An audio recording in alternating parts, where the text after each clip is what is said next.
پاکستان سمیت دنیا بھر میں یوم استحصال کشمیر منایا جا رہا ہے۔ وفاقی دارالحکومت میں دفتر خارجہ سے ڈی چوک تک ریلی نکالی گئی۔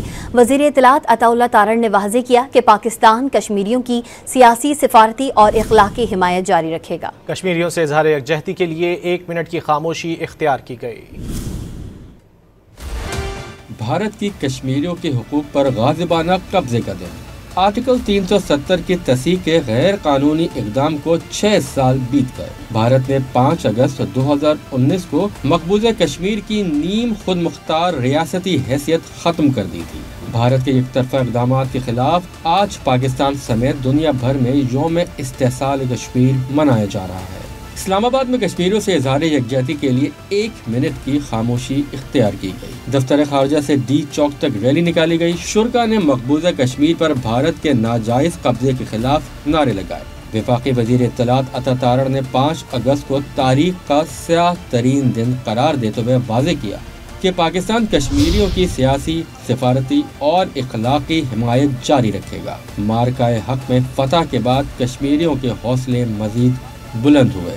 پاکستان کشمیریوں کی سفارتی، سیاسی، اخلاقی حمایت انشاءاللہ تعالی جاری رکھا، اور جو مظالم ڈھائے جا رہے ہیں اس جنت نظیر وادی میں ایک دن آئے گا کہ اقوام متحدہ کی قراردادوں کے مطابق کشمیریوں کو ان کا حق خود ارادیت ملے گا۔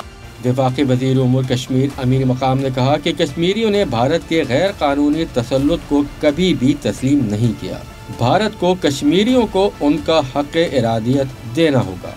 جو بھی کہے انڈیا، جب تک ایک پاکستانی اور کشمیری زندہ ہو، ایک کا زندہ رہے گا، اور آخر میں آپ کو ان مظلوم کشمیریوں کا حق دینا ہوگا۔ ہم نے اس اقدام کو پہلے بھی مسترد کیا، ریجیکٹ کیا، آج دوبارہ بھی اس کو ریجیکٹ کرتے۔